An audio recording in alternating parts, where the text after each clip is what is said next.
Good morning dear student, most welcome in bio class. और बच्चों, जैसे कि आपको पता है कि उसी चैप्टर में आगे बढ़ते हैं और एक बहुत और महत्वपूर्ण टॉपिक डिस्कस करते हैं।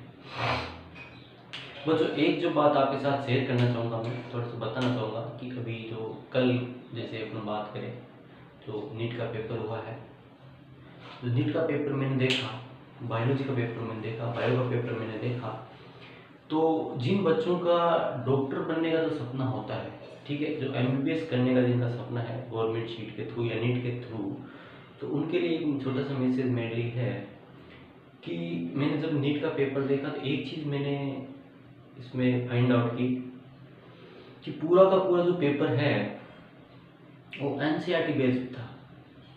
पूरा का पूरा जो पेपर था वो टोटल एनसीईआरटी बेस्ड था और कुछ जो क्वेश्चन थे वो डायरेक्ट एनसीईआरटी से ऐसे कैसे उठाए थे, लाइन पूरी लाइन ऐसे कैसे उठाई थी।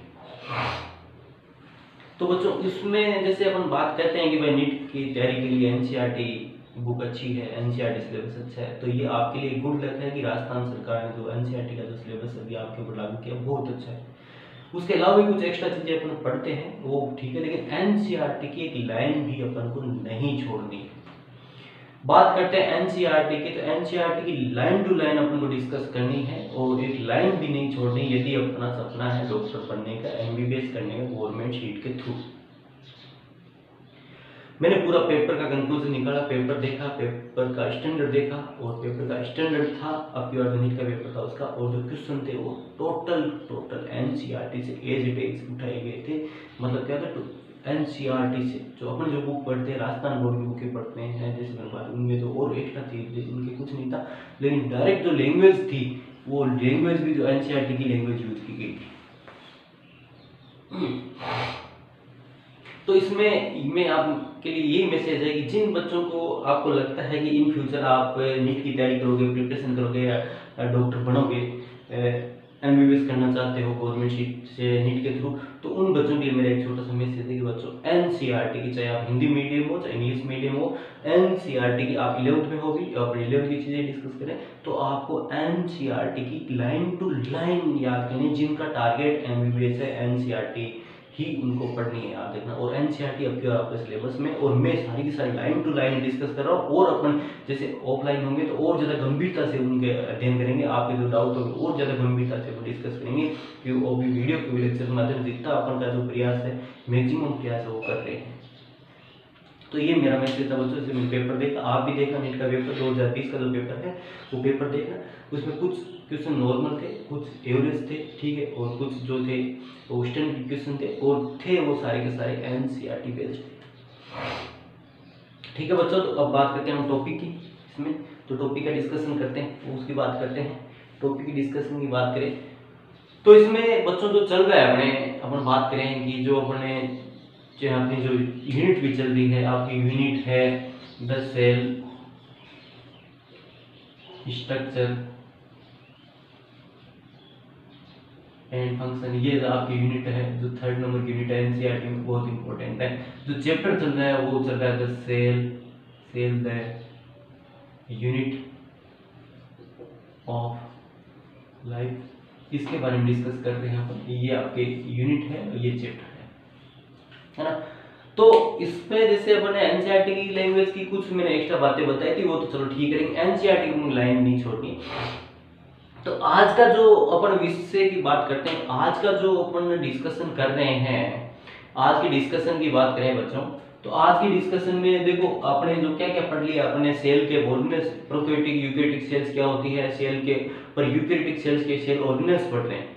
और ऑर्गेनेल्स के अंदर ही आज जो अपन जहां तक पहुंचे हैं वो एक चीज और आती है जो एनसीईआरटी में केवल 2 लाइनों में सिमटी हुई, आप देखना एनसीईआरटी बुक में देखो कि लास्ट चैप्टर के जो लास्ट में 2 लाइन में सिमटी हुई है, लेकिन अपन इसमें थोड़ा डिटेल डिस्कस करेंगे ताकि आपको इन फ्यूचर उसके बाद डिटेल हो जाए और थोड़ा बहुत आपको एक्स्ट्रा नॉलेज मिल जाए। तो इसमें एनसीईआरटी में देखना जहाँ पे आपका चैप्टर समाप्त हो रहा है वहां पर एक जो ऑर्गेनेल्स के बारे में दे रखा है वो है माइक्रोबॉडीज के बारे में, ठीक है। और आज जो अपन डिस्कस कर रहे हैं वो क्या है, माइक्रोबॉडीज, सूक्ष्म, हिंदी में क्या बोलते हैं इसको, सूक्ष्म काय बोलते हैं बच्चों, सूक्ष्म काय, माइक्रोबॉडीज क्या बोलते हैं इसको हिंदी में, सूक्ष्म कार्य। अभी आपको याद करना ये क्या होती है, आपको नोट्स तो बनाने बनाने, ये सारे नोट्स इन्हीं पे देख के बनाने, मैं लाइन टू लाइन आपके साथ डिस्कस करूंगा, इसको देख के नोट्स बनाने नोटबुक पे, और अभी आपको याद करना है, ठीक है। अभी का अभी आपको मेरे साथ याद करना है, इतना बड़ा ये है नहीं, ठीक है, इतना बड़ा ये डिस्कशन वाला चैप्टर नहीं है, छोटे छोटे इसमें 2 और है, वो अगले वीडियो में होते तो नहीं होंगे, नहीं वो 3 साथ में, इसलिए मैंने इसमें एक जो पढ़ा है, 2 जो होंगे वो अगले वीडियो में अपन डिस्कस करेंगे, माइक्रो बॉडीज जो है।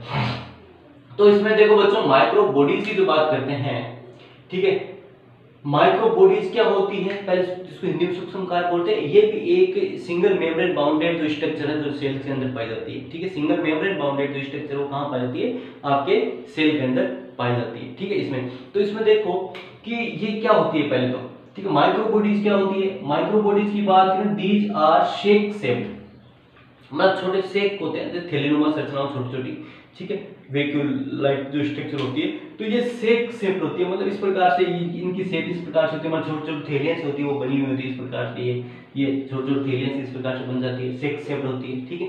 These are sac shape structure, देखो सराउंडेड बाय सिंगल मेम्ब्रेन, देखो ये this is the sac shape और सराउंडेड बाय सिंगल मेम्ब्रेन, ये सिंगल मेम्ब्रेन, देखो शेक है, एक छोटी थैलीनुमा शेप है, these are sac shaped and surrounded by, देखो surrounded by single membrane, these are surrounded by single membrane, surrounded, double membrane नहीं है, केवल सिंगल मेम्ब्रेन, देखो सिंगल मेम्ब्रेन से सराउंडेड है ये, देखो, ठीक है।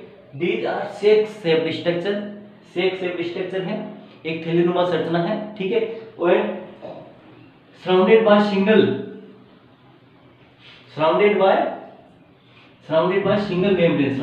single membrane and made up of endoplasmic reticulum. ये बहुत इंपॉर्टेंट लाइन है, ये बहुत इंपॉर्टेंट बात है, ये बहुत इंपॉर्टेंट बात है, किससे बनती है, ईआर से बनती है, and made by endoplasmic reticulum. किससे बनती है, वैक्यूल जो बात कर रहे हैं, ये single sac like structure, these are formed from the, या micro bodies form from the endoplasmic reticulum. अब एंडोप्लाज्मिक रेटिकुलम बच्चों को पढ़ के आए हैं, देखो इस प्रकार से स्ट्रक्चर थी, ठीक है, एंडोप्लाज्मिक न्यूक्लियस था, इस प्रकार से एंडोप्लाज्मिक इस प्रकार से स्ट्रक्चर थी। तो यहाँ पर क्या होता है, एंडोप्लाज्मिक रेटिकुलम से क्या होता है, यहाँ पर से ये जो किनारे से होते हैं, यहाँ से क्या होते हैं, ये इस पर टू के वेसिकल्स के रूप में सेपरेट होती रहती है, ठीक है। यहाँ से क्या होता है, इसके अंदर क्या होता है, जो फील्ड होते हैं, एंजाइम फील्ड होते हैं, और separate out from the endoplasmic reticulum in the form the vesicles, देखो इस प्रकार वेसिकल्स के रूप में सेपरेट होगी, इस प्रकार की स्ट्रक्चर, और separately that is called the micro bodies, ठीक है। अब इसको सेपरेट होगी एंडोप्लाज्मिक रेटिकुलम से टूट के, इस प्रकार से एक छोटी वेसिकल्स के रूप में टूट के अलग होगी, is also bounded single membrane, क्योंकि एंडोप्लाज्मिक रेटिकुलम है वो भी किससे होता है, सिंगल मेम्ब्रेन से बाउंडेड होता है, तो उसकी मेम्ब्रेन से कवरिंग होती है, तो ये छोटी सी वेसिकल्स के रूप में इस प्रकार से टूटती रहती है, इस प्रकार से यहाँ से टूट गई, ठीक है। और separate out from the endoplasmic reticulum, ये किससे, एंडोप्लाज्मिक रेटिकुलम से सेपरेट हो जाती है, तो इसको क्या बोलेंगे अपन, इसको क्या बोलेंगे बच्चों, अब माइक्रो बॉडीज है, ये माइक्रो बॉडीज। और माइक्रो बॉडीज को भी आगे जाके अपन अलग अलग टाइप से डिवाइड कर सकते हैं, ठीक है। तो यहाँ पर मेरे कहने का मतलब है कि ये क्या होती है, देखो क्या होती है, शेक शेप स्ट्रक्चर है, ये शेक है, ठीक है, किससे बनी होती है, सिंगल मेम्ब्रेन से बनती है, ठीक है, घिरी हुई किससे, surrounded by single membrane and made by the endoplasmic reticulum, किससे बनती है, एंडो, ये बहुत इंपॉर्टेंट है, किससे बनी हुई होती है, ये बहुत इंपॉर्टेंट है, these are made by the endoplasmic reticulum, किससे बनी होती है, एंडोप्लाज्मिक रेटिकुलम से बनी हुई होती है, किससे बनी होती है बच्चों, एंडोप्लाज्मिक रेटिकुलम से बनी होती है। तो ये आपके साथ में डिस्कशन है, यहाँ पे चल रहा है, ठीक है। देखो अब बात करते हैं कि ये कितने प्रकार की होती है, माइक्रो बॉडी जो होती है वो कितने प्रकार की होती है, ये लाइन ऐसे कैसे लिखनी है आपको, ठीक है। इसके बाद बात करते हैं माइक्रो बॉडी जो है कितने प्रकार की होती है, तो यहाँ पर ध्यान रखना, माइक्रो बॉडी जो होती है वो कितनी 3 प्रकार की होती है, 3 type, there are 3 type of micro bodies. अपन मोस्टली जो बात करते हैं कितने प्रकार की, 3 प्रकार की माइक्रो बॉडीज है, सूक्ष्म काय है जो कितने प्रकार की बच्चों, 3 प्रकार की होती है। There are mostly 3 type of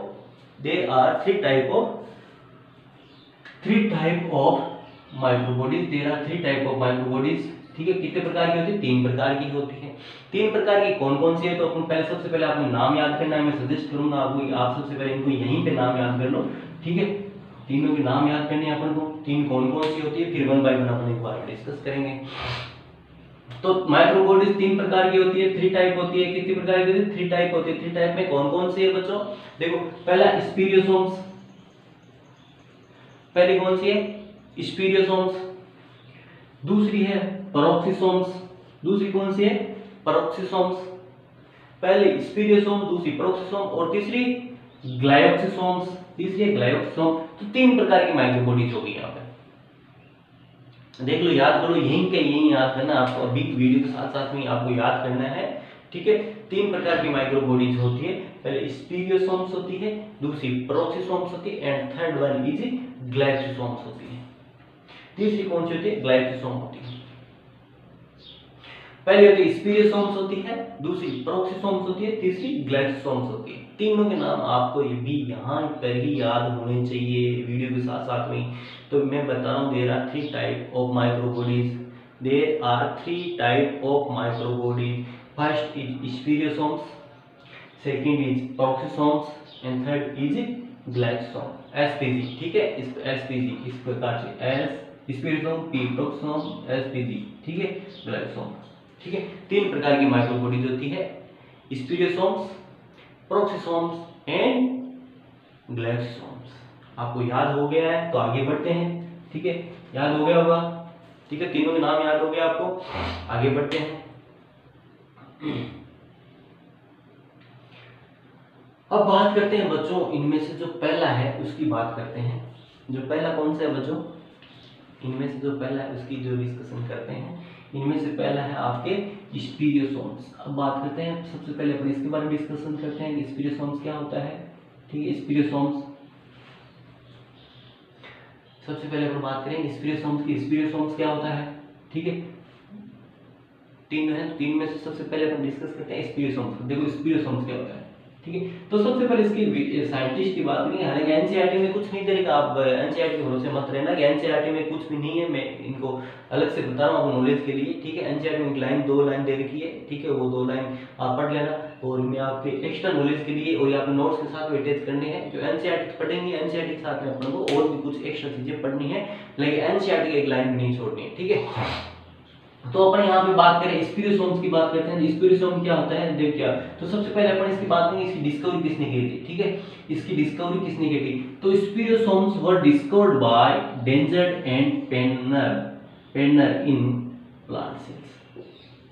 सबसे पहले अपन यहाँ पे आइए कि इसकी खोज किसने? डेंजर्ड एंड पेनर ने किसमें की थी? प्लांट सेल्स के अंदर की थी। ठीक है, स्पीरियोसोम वर discovered by Dangiard and Penner in plant cells। किसमें की थी बच्चों? प्लांट सेल्स में की थी। किसने की थी? देख लो, नाम देख लो, किसने की थी, किसमें की थी, तो नाम देख लो। Spherosome were discovered by Dangeard and Perner in plant cells. पादप कोशिका प्लांट सेल में की थी। इसका मतलब यहाँ पे आगे भी बात आएगी, लेकिन मैं यहाँ बता देता हूँ, these are absent in animal cells. ठीक है, spherosomes are absent in animal cells या spherosome are not found in animal cells, these are found in plant cells. ये लाइन आप क्लियर कर लेना, आगे आएगी, लेकिन मैं अभी बता रहा हूं आपको। Spherosomes are found in plant cell, these are absent in animal cell, it does not found in animal cell या not found in animal cells. ठीक है, तो यहाँ पे एक बात क्लियर हो जाती है कि प्लांट सेल में खोज की थी, कहाँ पे पाई जाती है? प्लांट सेल्स के अंदर ही पाई जाती है स्पीरियोसोम्स जो माइक्रोबॉडीज है उसकी बात करें। Spherosomes were discovered by Dangeard and Perner in plant cell. किसमें की थी? प्लांट सेल के अंदर खोज की थी। किसके अंदर की थी? प्लांट सेल के अंदर खोज की थी। ठीक है, प्लांट सेल के अंदर खोज। इसके बाद आगे चलते हैं। These are the single membrane bounded, ये these are single membrane bounded. ठीक है, sac like structure, these are single membrane bounded. Okay, spherosomes are single membrane bounded. Okay, single membrane bounded, कोई दिक्कत नहीं। Spherical structure, this is the spherical structure, this is the spherical structure, single membrane bounded spherical structure. Okay, filled with मतलब इसके अंदर क्या पाए जाते हैं? इसके अंदर क्या पाए जाते हैं? हाइड्रोलाइजेज एंजाइम पाए जाते हैं, this is hydrolases enzyme, ribonuclease enzyme, protease enzyme and other enzyme just like lysosome. ठीक है, इसके अंदर क्या पाए जाते हैं? अपन बात करें कि spherosome, these are the single membrane bounded, these are the single membrane bounded होता है, सिंगल मेम्ब्रेन बाउंडेड है, स्पिरोसोम के बाद bounded single membrane bounded and made up from the endoplasmic reticulum, made by the endoplasmic reticulum. ये भी अपन याद रखना, spherical structure filled with the hydrolysis, protease, ribonuclease and enzyme just like the lysosome. मतलब जैसे प्रकार lysosome के अंदर जो एनिमल्स के अंदर अपन बात करते हैं, जो लाइसोसोम पाया जाता है, जिसको पाचन काय बोलते हैं, है ना, जिसको डाइजेस्टिव बॉडी बोलते हैं, वो एनिमल सेल्स के अंदर पाया जाता है। वहां पर वैसा कार्य यहाँ पर ये करता है, कौन करता है? स्पिरोसोम। आपको बोलते हैं कि लाइसोसोम के जो इक्वल कौन सा है प्लांट सेल के अंदर, लाइसोसोम के इक्वल कौन है? ये है, कौन है? स्पिरोसोम। प्लांट सेल्स के अंदर लाइसोसोम के इक्वल क्या पाया जाता है? स्पिरोसोम पाया जाता है। ठीक है, ये बात क्लियर रखना। तो यहाँ पर क्या है? Proteases enzyme, ribonuclease enzyme and other enzyme is in the lysosome. जिस प्रकार से लाइसोसोम में एंजाइम पाए जाते हैं, उसी प्रकार से अपन एनिमल सेल्स की बात करें, एनिमल सेल्स के अंदर लाइसोसोम पाए जाते हैं, उसके अंदर hydrolases enzyme, protease enzyme, ribonuclease enzyme and more than 50 type of hydrolases जो एंजाइम पाए जाते हैं, हाइड्रोलाइटिक जो एंजाइम पाए जाते हैं। उसी प्रकार से इसके अंदर भी क्या होते हैं? प्लांट सेल्स के अंदर भी स्पिरोसोम पाया जाता है। इसके अंदर भी क्या होता है? ये सिंगल मेम्ब्रेन बाउंडेड होता है and made by the endoplasmic reticulum and spherical structure and fit with the hydrolases, ribonuclease, protease and other enzyme just like the lysosome in animal cells. ठीक है, इस प्रकार से एनिमल सेल्स में lysosome होता है, उसके समान ही इसमें प्लांट सेल्स के अंदर ये स्पिरोसोम पाया जाता है, उसके अंदर भी ये एंजाइम पाए जाते हैं। जैसे अपन बात करें हाइड्रोलाइजेज एंजाइम की बात कर लो, है ना, प्रोटीज एंजाइम की बात करो, राइबोन्यूक्लियस एंजाइम की बात करें, other enzyme is in the lysosome. जिसमें मैंने बताया कि एनिमल सेल्स में लाइसोसोम में जो एंजाइम पाए जाते हैं, जिस प्रकार के एंजाइम पाए जाते हैं, उस प्रकार के एंजाइम इसमें पाए जाते हैं। अब तो देखो बात करते हैं अगली दूसरी, जो मैंने एक इंपॉर्टेंट बात ऊपर बताई थी आपको, वो बात वो अब नीचे आई है, ध्यान देना। ठीक है, ऊपर जो एक इंपॉर्टेंट जो डिस्कशन किया था अपने, वो यहाँ पे एक बात हो रही है। तो देखो क्या है वो बात, यहाँ पर देखो, These organelles not found in the animal cells। देखो मैंने बताया था ना कि प्लांट सेल के अंदर इसकी डिस्कवरी हुई थी, found in the plant sales, absent in the animal cells। Animal cells के अंदर ये नहीं पाया जाता। ठीक है, एनिमल सेल्स के अंदर not found in the animal sales. Animal cells के अंदर जो ये होता है स्पिरोसोम्स होता है, नहीं पाया जाता है। एनिमल सेल्स के अंदर स्पिरोसोम होता है, नहीं पाया जाता। एनिमल सेल्स की बात करें, it does not found in the animal cells. ठीक है, it is not found in animal, या these organelles are not found in the animal cells. ये ऑर्गेनल्स होते हैं जो एनिमल सेल्स के अंदर नहीं पाए जाते। इंपॉर्टेंट बात आपको ये याद रखनी है, these not found in the animal cell. इसके बाद आगे की बात करते हैं। देखो ये भी बात ऊपर आ चुकी थी, यहाँ पे आ चुकी थी, तो यहाँ पर बोला है these are made by the endoplasmic reticulum. किससे बनते हैं? मैंने बताया था यहाँ पे स्ट्रक्चर बना के कि ये किससे बनते हैं। These are made by the endoplasmic reticulum. बहुत इंपॉर्टेंट, आपको पूछ लिया जा सकता है कि spherosome made by the made with the help of या मेड बाय, तो किससे बनेंगे? एंडोप्लाज्मिक रेटिकुलम, ईआर से बनते हैं। ठीक है, ईआर से बनते हैं। किससे बनते हैं बच्चों? एंडोप्लाज्मिक रेटिकुलम से बनते हैं। बहुत इंपॉर्टेंट लाइन है दोनों। ठीक है, एक तो क्या होते हैं? Not found in the animal cells. दूसरी लाइन है these are made by endoplasmic reticulum. किससे बनते हैं? एंडोप्लाज्मिक रेटिकुलम से बनते हैं। किससे बनते हैं बच्चों? एंडोप्लाज्मिक रेटिकुलम से बनते हैं, याद रखना। ये बहुत इंपॉर्टेंट। स्पिरोसोम्स की बात करते हैं, या माइक्रोबॉडी जितनी भी होती है, ठीक है, माइक्रोबॉडी जितनी भी होती है वो किससे बनती है? एंडोप्लाज्मिक रेटिकुलम से ही बनती है। तो स्पिरोसोम भी एक माइक्रोबॉडी है, स्पिरोसोम भी क्या है? एक माइक्रोबॉडी। तो स्पिरोसोम किससे बनेगा? स्पिरोसोम किससे बनेगा? स्पिरोसोम भी किससे बनेगा बच्चों? एंडोप्लाज्मिक रेटिकुलम या ईआर जिसको बोलते हैं शॉर्ट में अपन, एंडोप्लाज्मिक रेटिकुलम, या हिंदी में बोलते हैं अंतःपत्रक जालिका जो होती है, उससे ये बनते हैं, एंडोप्लाज्मिक रेटिकुलम से बनते हैं। समझ गए होंगे आप। ठीक है, these are made by the endoplasmic reticulum. Okay, इसके बाद बात करते हैं spherosomes are mostly found in. देखो अब स्पिरोसोम किसमें पाया जाता है? प्लांट सेल्स के अंदर पाया जाता है। और प्लांट सेल्स के अंदर भी कहां पाया जाता है? Spherosome are found in the plant cells. ठीक है, और प्लांट सेल्स की बात करें तो प्लांट सेल्स के अंदर भी कहां पाया जाता है बच्चों? ये प्लांट सेल्स के अंदर देखो spherosome mostly found in fatty cells. ठीक है, क्या कहां पे पाई जाती है? जो फैटी सेल्स मतलब क्या होती है? जिनके अंदर तेल ज्यादा पाया जाता है, ऑयल ज्यादा पाया जाता है, फैटी ऑयल ज्यादा पाया जाता है ना, फैटी सब्सटेंस ज्यादा पाया जाता है, उन सेल्स के अंदर पाई जाती है। तो फैटी ऑयल ज्यादा किसके अंदर पाया जाता है? फैटी सब्सटेंस किसके अंदर पाया जाता है? आप दिमाग लगाओ, तेल किसके अंदर पाया जाता है? ऑयल किसके अंदर पाया जाता है? ऑयल मतलब फैट। ठीक है, तो ऑयल किसके अंदर पाया जाता है? दिमाग लगाओ।